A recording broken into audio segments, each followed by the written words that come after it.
Kurikulum berbasis keterpaduan mencakup berbagai komponen yang saling terkait, yaitu subsistem masukan yaitu siswa, subsistem proses yaitu metode, bahan, dan masyarakat, dan subsistem produk yaitu lulusan yang terkait dengan evaluasi dan komponen umpan balik. Setiap komponen saling berhubungan dan saling mempengaruhi untuk mencapai tujuan.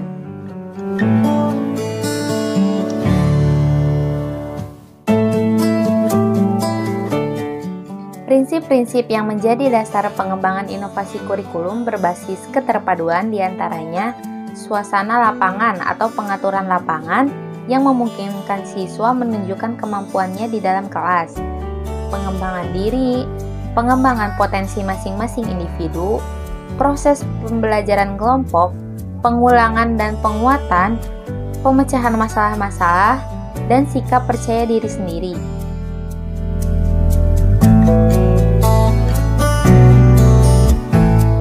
Karakteristik kurikulum berbasis keterpaduan yaitu 1. Berdasarkan filsafat pendidikan demokrasi Pancasila. Kedua, berdasarkan psikologi Gestalt dan teori lapangan.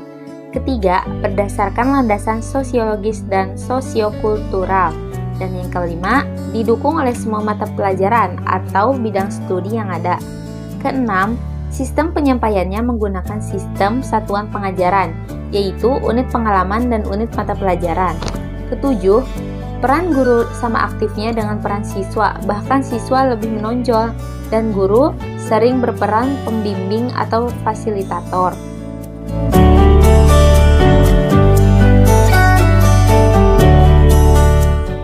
Perkembangan dalam pendidikan dan kurikulum, yaitu lahirnya kurikulum 2006 atau yang sering kita dengar itu KTSP. Pasal 36 menegaskan bahwa kurikulum pada semua jenjang dan jenis pendidikan dikembangkan dengan diverifikasi sesuai dengan satuan pendidikan, potensi daerah, dan peserta didik.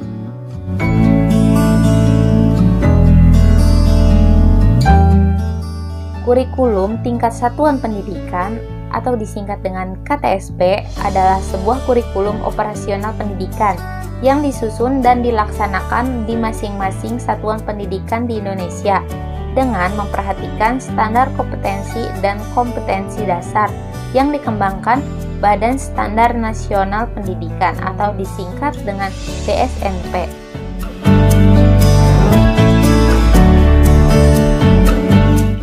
KTSP dilandasi dengan undang-undang dan peraturan pemerintah sebagai berikut. 1. Undang-Undang Nomor 20 Tahun 2003 tentang Sistem Pendidikan Nasional. Kedua, Peraturan Pemerintah Nomor 19 Tahun 2005 tentang Standar Nasional Pendidikan. Ketiga, Permendiknas Nomor 22 Tahun 2006 tentang Standar Isi. Keempat, Permendiknas Nomor 23 Tahun 2006 tentang Standar Kompetensi Lulusan. Kelima, Permendiknas Nomor 24 Tahun 2006 tentang pelaksanaan Permendiknas Nomor 22 dan 23. Dan keenam, Permendiknas Nomor 6 Tahun 2007 tentang perubahan Permendiknas Republik Indonesia Nomor 24 Tahun 2006. Ketujuh, Permendiknas Nomor 41 Tahun 2007 tentang standar proses. Dan yang kedelapan, Permendiknas Nomor 20 Tahun 2007 tentang standar penilaian pendidikan. KTSP juga memiliki prinsip-prinsip yaitu 1. Berpusat pada potensi, perkembangan, serta kebutuhan peserta didik dan lingkungannya. Kedua, beragam dan terpadu. Ketiga, tanggap terhadap perkembangan ilmu pengetahuan, teknologi, dan seni. Keempat, relevan dengan kebutuhan. Kelima, menyeluruh dan berkesinambungan. Dan yang keenam, belajar sepanjang hayat.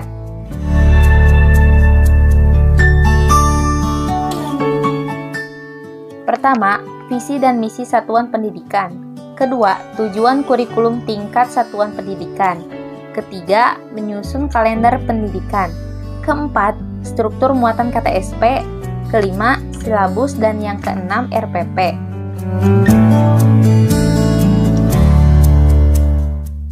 Pengembangan kurikulum dilakukan dengan mengacu pada Standar Nasional Pendidikan untuk mewujudkan tujuan pendidikan nasional.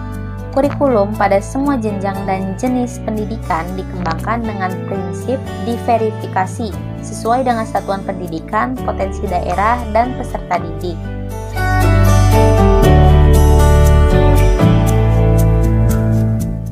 Kurikulum 2013 sebagai inovasi mempersiapkan peserta didik dalam menghadapi tantangan masa depan melalui pengetahuan, keterampilan sikap, dan keahlian untuk beradaptasi serta mampu bertahan hidup dalam lingkungan yang senantiasa berubah.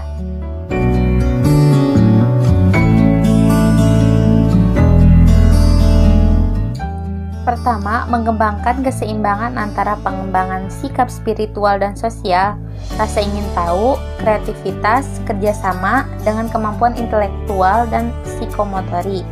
Kedua, sekolah merupakan bagian dari masyarakat yang memberikan pengalaman belajar terencana di mana peserta didik menerapkan apa yang dipelajari di sekolah ke masyarakat dan memanfaatkan masyarakat sebagai sumber belajar. Ketiga, mengembangkan sikap, pengetahuan, dan keterampilan serta menerapkannya dalam berbagai situasi di sekolah dan masyarakat. Keempat, memberikan waktu yang cukup leluasa untuk mengembangkan berbagai sikap, pengetahuan, dan keterampilan. Kelima, kompetensi dinyatakan dalam bentuk kompetensi inti kelas yang dirinci lebih lanjut dalam kompetensi dasar mata pelajaran.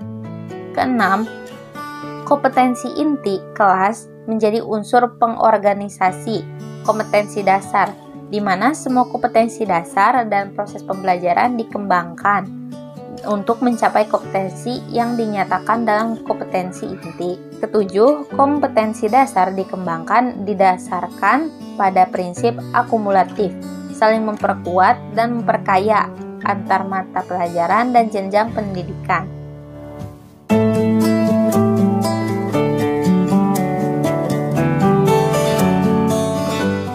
Landasan kurikulum 2013 yang disempurnakan yaitu pertama, landasan filosofis, kedua, landasan yuridis, dan yang ketiga, landasan konseptual.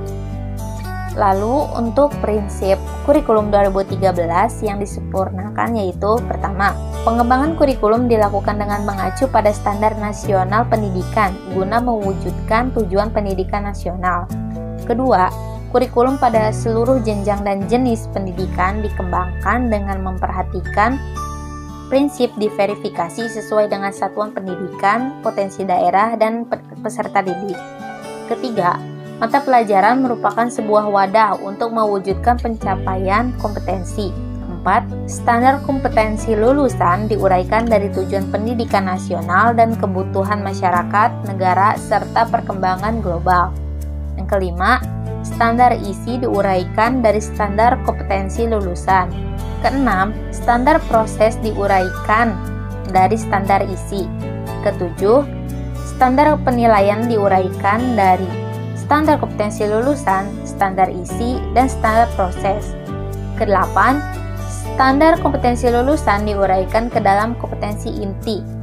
Kesembilan, kompetensi inti diuraikan ke dalam kompetensi dasar yang disesuaikan dalam suatu mata pelajaran. Kesepuluh, penilaian hasil belajar siswa berdasarkan proses dan produk. Dan yang terakhir, 11, proses pembelajaran menerapkan pendekatan ilmiah.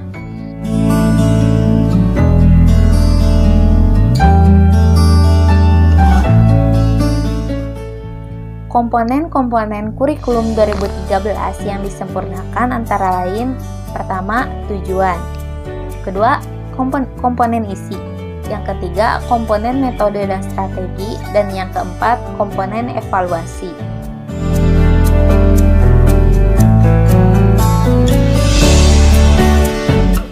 Rasionalisasi kurikulum 2013 adalah usaha untuk meningkatkan sistem pendidikan yang ada di Indonesia. Usaha yang dilakukan untuk meningkatkan sistem pendidikan di Indonesia saat ini adalah perubahan mendasar pada kurikulum. Nah, di kurikulum 2013 ini rencananya akan mengurangi beban belajar siswa SD melalui penghapusan IPA dan IPS sebagai mata pelajaran dan mengintegrasikannya ke pelajaran matematika. Selain itu juga upaya pemaksimalan pembentukan karakter siswa melalui pendidikan dan pengajaran.